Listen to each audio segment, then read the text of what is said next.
जय हिंद friends, welcome to my YouTube channel mister classes. आज हम लोग एनसीईआरटी हिस्ट्री का क्लास 6 का तीसरा चैप्टर देखने वाले हैं। इसके पहले हम लोगों ने दो चैप्टर देख चुके हैं। जो लोग भी इस वीडियो को या इसके पहले क्यों नहीं देखे हैं वे लोग चैनल पर जाके प्लेलिस्ट बनी हुई है, वहाँ पर जाके देख सकते हैं। तो आज हम लोग एनसीईआरटी हिस्ट्री क्लास 6 का तीसरा चैप्टर आरंभिक नगर को देखने वाले हैं। इस चैप्टर के जो भी इंपॉर्टेंट प्रश्न बनने वाले हैं मैं उनको सभी पहले साइड में नोट कर लिए हैं और इनको एक एक करके एक टॉपिक वाइज हम लोग देखने वाले। सबसे पहले टॉपिक का पहला टॉपिक हड़प्पा।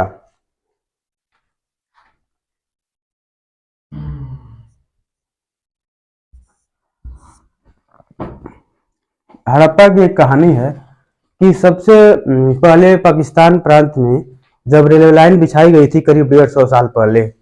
कब? 150 साल पहले। उस समय के उन मजदूरों को कुछ ईंट मिले, कुछ इमारतें मिली, तो वो लोग समझ नहीं पाए। उस इमारतों को, ईंटों को भी उठा ले गए अपने काम में और अलग काम में लगा दिए। तो फिर उसके 80 साल बाद, इसके 80 साल बाद कुछ इतिहासकार और पुरातत्वविद ने हड़प्पा की खोज की, तो उन्होंने पाया कि ये उपमहाद्वीप का पहला आरंभिक नगर था।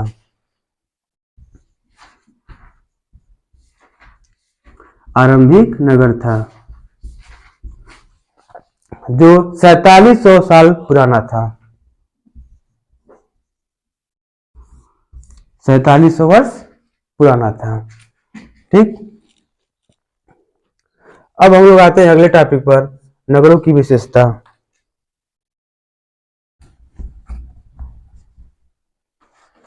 नगरों की विशेषता में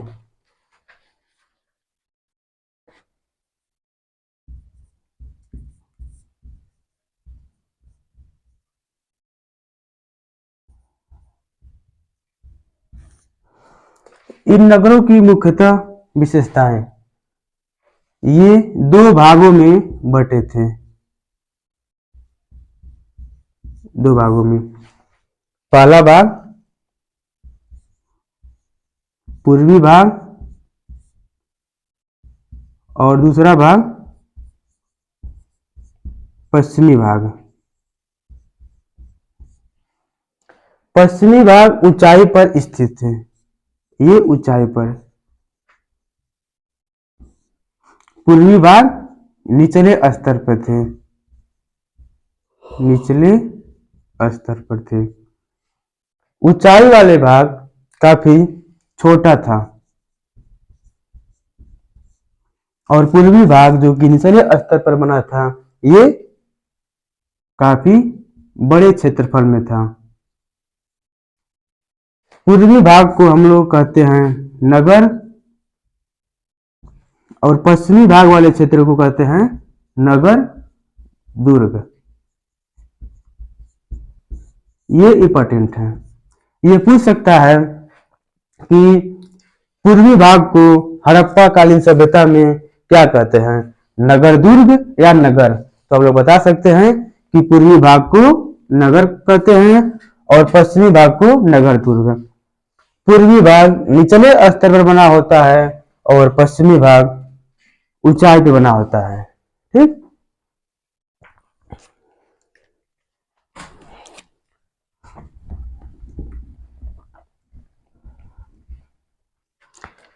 ये नगरों में चारों तरफ से चार दीवारी होती है जो कि पक्की ईंट से और काफी मजबूत तरीके से बनाया जाता था। ठीक, अब हम आते हैं अगले टॉपिक पर, भवन, नाले और सड़क।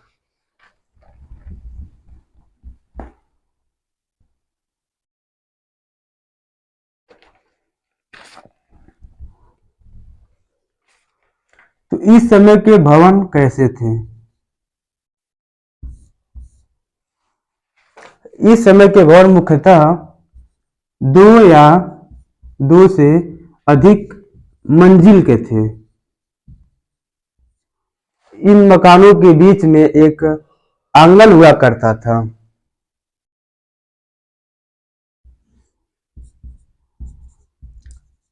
आंगन, इसमें स्नान घर भी होता था। आंगन के चारों तरफ कमरे होते थे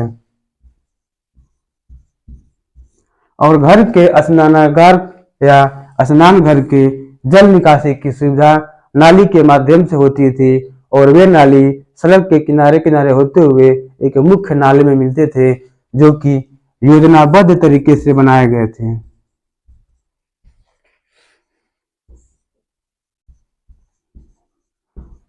तरीके से बनाए गए थे और वहां की सड़कें समकोण पर काटते थे। ठीक, तो ये हो गया भवन, नाले और सड़क। ये पूछ सकता है कि उस समय के भवन कैसे होते थे, एक मंजिला, दो मंजिला या बहुमंजिला। तो हम कह सकते हैं दो या दो से अधिक मंजिला। बीच में आंगन हुआ करता था और स्नानागार भी हुआ करता था। उनके नाली पक्के ईंटों से बने होते थे और सड़क के किनारे, जैसे सड़क है, सड़क के किनारे नाली बना होता था और इनके सड़क समकोण पर काटते थे, जो सड़क इनके पक्के बने होते थे। ठीक, अब हम आते हैं अगले टॉपिक पर, नगरीय जीवन।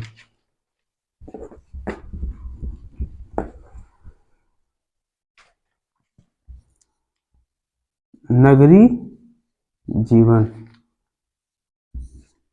हड़प्पा कालीन सभ्यता एक नगरीय सभ्यता थी। वहां पर ज्यादातर लोग नगर में निवास करते थे। शासक वर्ग, लिपिक वर्ग और शिल्पकार, स्त्री पुरुष दोनों शिल्पकार होते थे। वे लोग मुख्यतः नगर में ही निवास करते थे। शासक, ये शासक अपनी कीमती वस्तु अपने पास संग्रह करके रखते थे। कीमती वस्तु जैसे सोने चांदी के बर्तन और कीमती पत्थर इत्यादि, शंख वगैरह, ये सब अपने पास रखते थे। नगर में ही लिपिक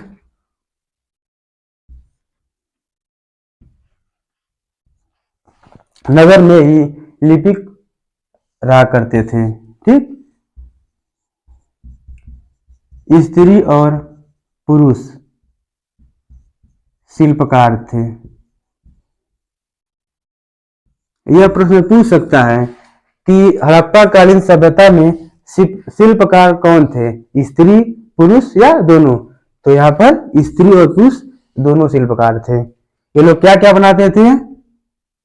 मिट्टी के बर्तन, मिट्टी के खिलौने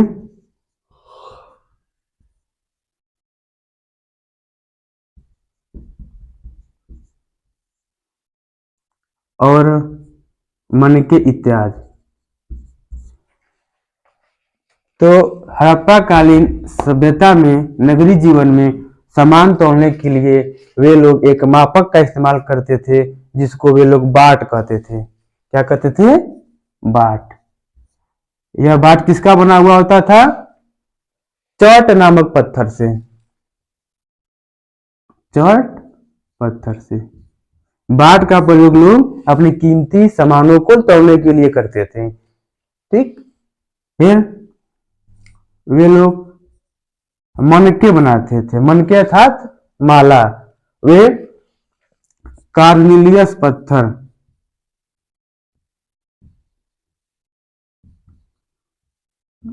कार्निलियस पत्थर के टुकड़े को, छोटे छोटे टुकड़े को वे लोग घिस कर चमकदार बनाते थे। फिर उसके अंदर वे लोग होल बनाकर उसमें धागा डालकर उसको पिरो लेते थे और वे माला बनाकर पहनते थे। इस तरह से माला बनाते थे। और हड़प्पा सभ्यता में मोहनजोदड़ो नामक नगर से कढ़ाईदार मूर्ति, कढ़ाईदार वस्त्र पहने एक व्यक्ति,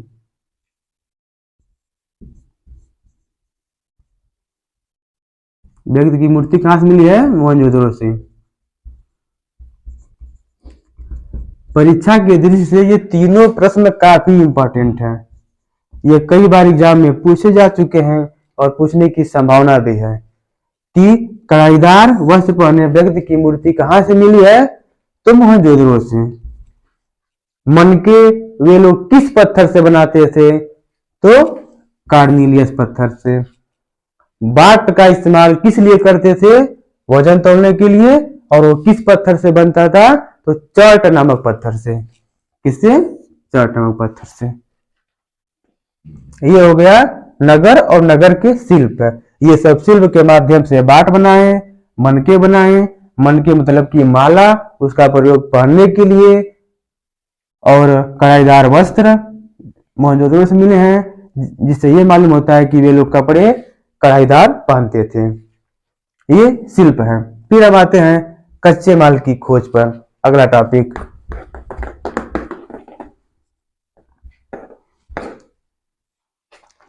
कच्चे माल की खोज।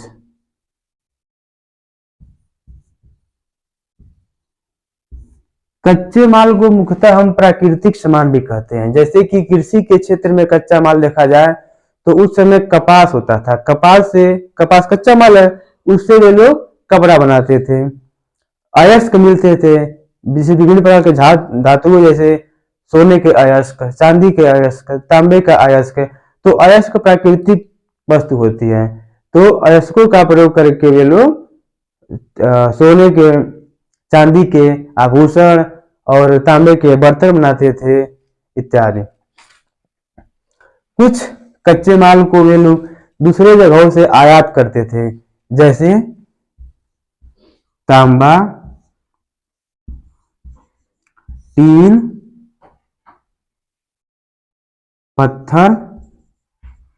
पत्थर कौन से? बहुमूल्य पत्थर जो समुद्रों में मिलते हैं। तांबे का निर्यात वो लोग कहां से करते थे? भारत में राजस्थान से, और विदेश से ओमान से। कहां से? राजस्थान और ओमान से। टीन का वो लोग आयात कहां से करते थे? ईरान से और अफगानिस्तान से। ईरान से और अफगानिस्तान से। बहुमूल्य पत्थर का लोग आयात कहां से करते थे? भारत के गुजरात, अफगानिस्तान और ईरान। और सोने का भी वे लोग आयात करते थे। सोना आभूषण के लिए सोने का आयात कहां से करते थे? भारत के कर्नाटक से।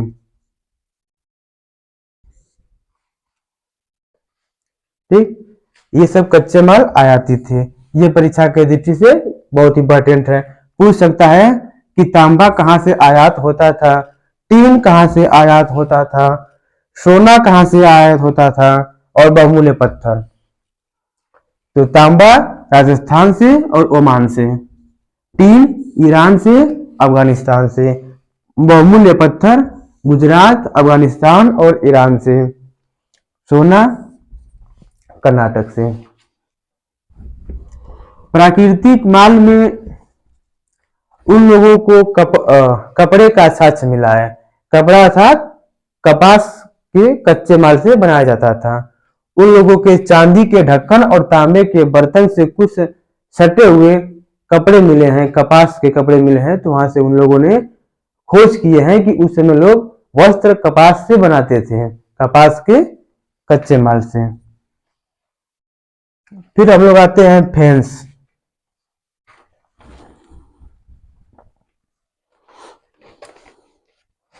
फेंस क्या होता है? बालू या स्फटिक के चूर्ण प्लस गोद, यानी फेंस बालू या स्फटिक को पीस कर उसका चूर्ण बनाकर उसमें गोद मिलाकर वे लोग फेंस बनाते थे। बालू या स्फटिक के चूर्ण को गोद मिलाकर फिर उस पर परत चढ़ाते थे, चमकदार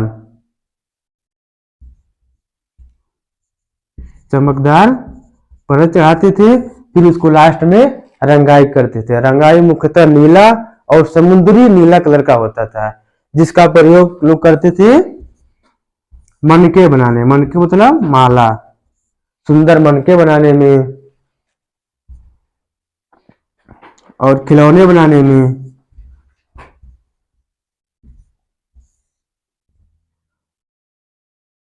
और बाल बनाने में करते थे। यानी फेस कैसे बनता है? बालू स्फटिक के चूर्ण और उसमें गोंद मिलाते थे, फिर उसको चमकदार परत चढ़ाते थे और समुद्री नीला या नीले कलर से रंगते थे और फिर वो अपना मन के खिलौने, बाल, कृत्रिम रूप से बाल इत्यादि बनाते थे। फिर हम आते हैं अपने अगले टॉपिक भोजन पर। यानी हड़प्पा कालीन समय के मानव भोजन में क्या इस्तेमाल करते थे? भोजन वे मुख्यतः तो हड़प्पा कालीन सभ्यता के लोगों का मुख्य भोजन क्या था? तो वे लोग गेहूं, जौ, चावल,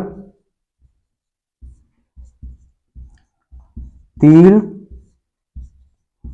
सरसों का तेल। हड़प्पा कालीन मुख्य भोजन क्या क्या था? तो गेहूं, जौ, चावल, तिल, सरसों का तेल। यह मुख्यतः हड़प्पा कालीन के ग्रामीण नगरों में उपजाया जाता था और शहरी लोग इस्तेमाल करते थे और गांव के भी लोग इस्तेमाल करते थे। तो ये हड़प्पा कालीन सभ्यता के मुख्य भोजन थे।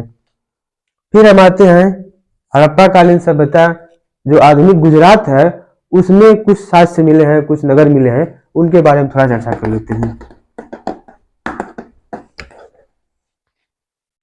गुजरात के बारे में,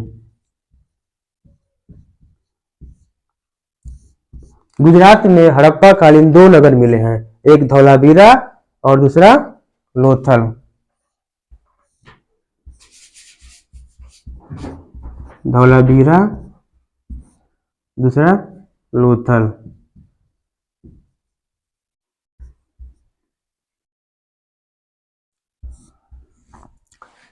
धौलावीरा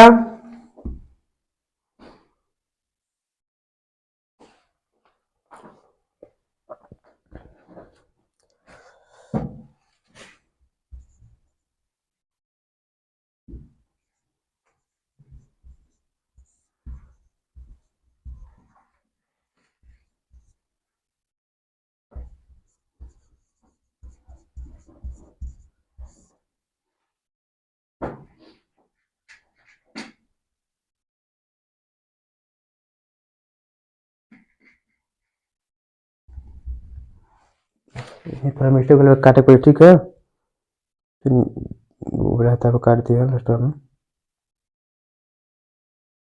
कच्छ के खातिर बेट के किनारे।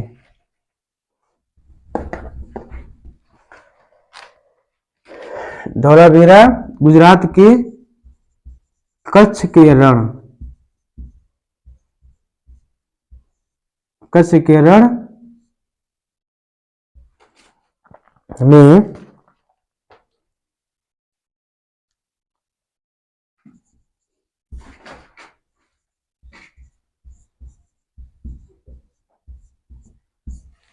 धौलावीरा गुजरात के कच्छ केरल के खादिर बेट के किनारे एक जगह है, वहां पे धौलावीरा नगर मिला है।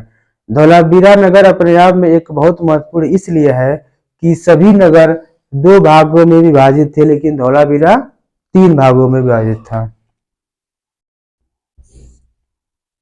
ये परीक्षा के दृष्टि से काफी इंपॉर्टेंट है। ये पूछ सकता है कि हड़प्पा कालीन सभी नगरों में कौन सा नगर ऐसा है जो 3 भागों में विभाजित था? ये धौलावीरा 3 भागों में बटा हुआ था। यहाँ पर लकड़ी के अवशेष मिले हैं, लकड़ी के साक्ष्य मिले हैं।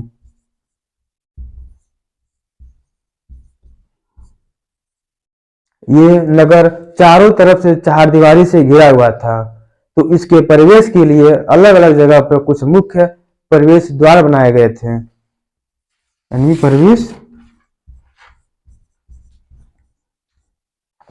द्वार।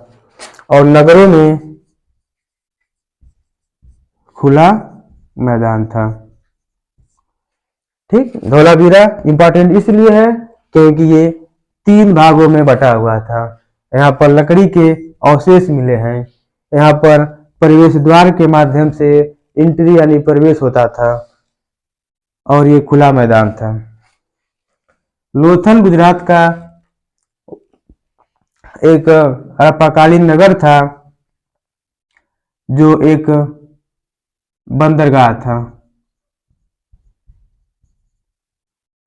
यह पूछ सकता है कि यह एक समुद्री बंदरगाह था या तालाब बंदरगाह था, तो यह तालाब बंदरगाह था।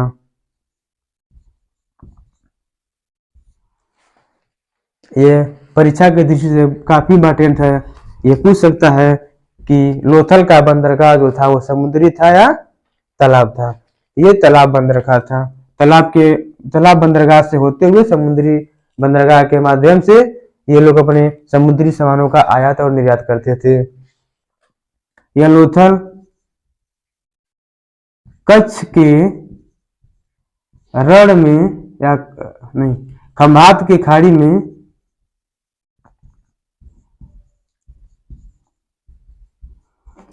मिलने वाली नदी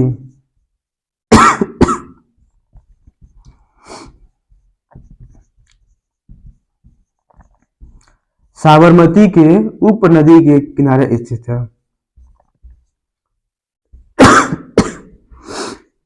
लोथल साबरमती नदी के उपनदी के किनारे स्थित है, जो नदी खंभात के खाड़ी में मिलती है।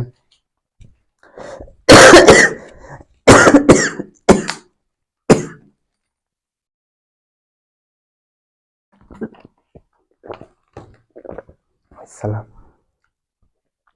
काशी अवेलेबल।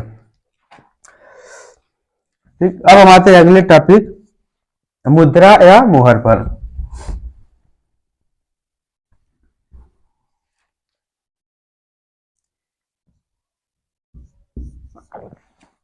हड़प्पाकालीन लोग मुद्रा को मोहर बोलते थे।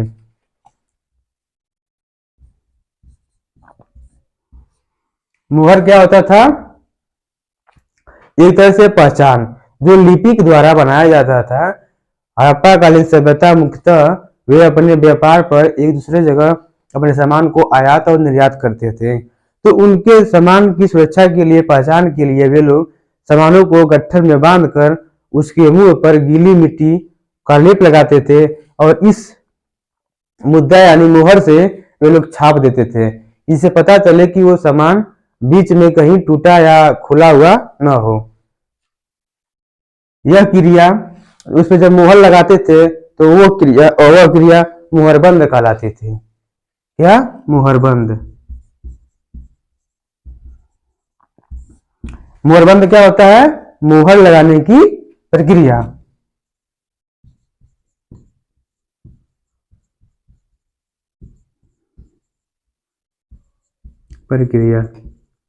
मोहर कौन बनाता था?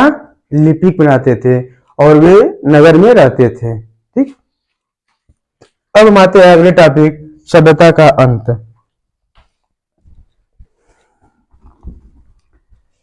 हड़प्पा सभ्यता का अंत का अभी तक कोई लिखित साक्ष्य प्रमाणित स्रोत नहीं है।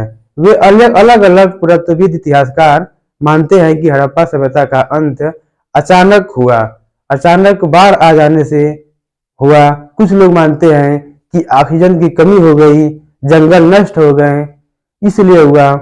कुछ लोग मानते हैं कि काफी तेजी से औद्योगिकीकरण हुआ जिससे जंगल का विनाश हो गया। जंगल का प्रयोग शहर में लोग अलग अलग सामान बनाने में करते चले गए, जिससे जंगल और चारागाह नष्ट हो गए, जिससे ऑक्सीजन की कमी हो गई और लोग अचानक मरने लगे। और वो लोग अपना घर आकर सड़कों पर बनाना शुरू कर दिए, झुग्गी झोपड़ियों में। तो अलग अलग विद्वानों का अलग अलग मत है। कुछ लोग मानते हैं नदी से, कुछ लोग मानते हैं बाढ़ से, कुछ लोग मानते हैं ऑक्सीजन से, और कुछ लोग मानते हैं प्रदूषण से। लेकिन अभी तक कोई लिखित प्रमाणित जानकारी नहीं है, यह अनुमानित है। हड़प्पा सभ्यता की उत्पत्ति कब हुई थी? 4700 वर्ष पहले। और नष्ट कब हुआ, अंत कब हुआ? 2900 वर्ष पहले। ठीक, अब आइए हम देखते हैं अंतिम टॉपिक मिस्र के बारे में। तो एनसीईआरटी हिस्ट्री क्लास 6 का तीसरा चैप्टर आरंभिक नगर में कुछ मिस्र की घटनाओं का भी जिक्र किया गया है। तो आइए हम उनके बारे में थोड़ा देख लेते हैं।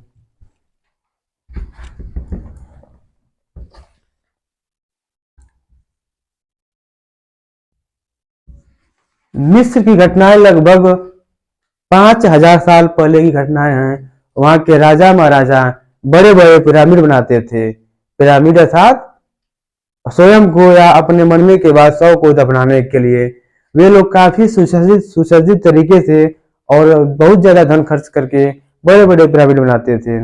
उनको मरने के बाद राजा महाराजों को वही पिरामिड में दफनाया जाता था और उनके शव को रखने के लिए एक बॉक्स का इस्तेमाल होता था जिसे वे लोग मम्मी कहते थे। क्या कहते थे?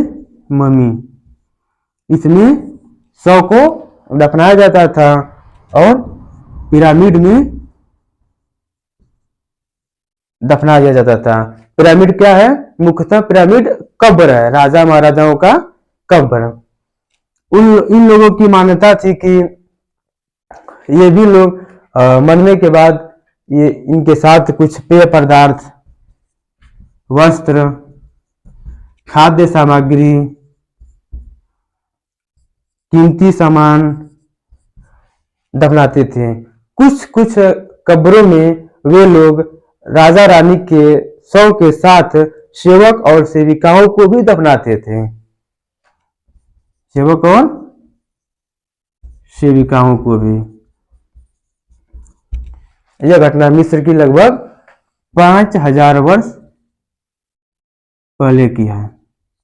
तो एग्जाम में पूछे जाने लायक इस टॉपिक से प्रश्न ये हो सकता है कि पिरामिड क्या है? तो पिरामिड मुख्यतः राजाओं महाराजाओं का कब्र है।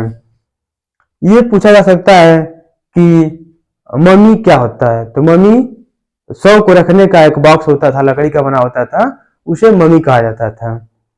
और ये पूछ सकता है कि वे लोग राजाओं के मृत शरीर के साथ क्या क्या दफनाते थे? तो सेवक सेविकाओं को, सामान को, खाद्य पदार्थों को, वस्त्र को, पेय पदार्थों को।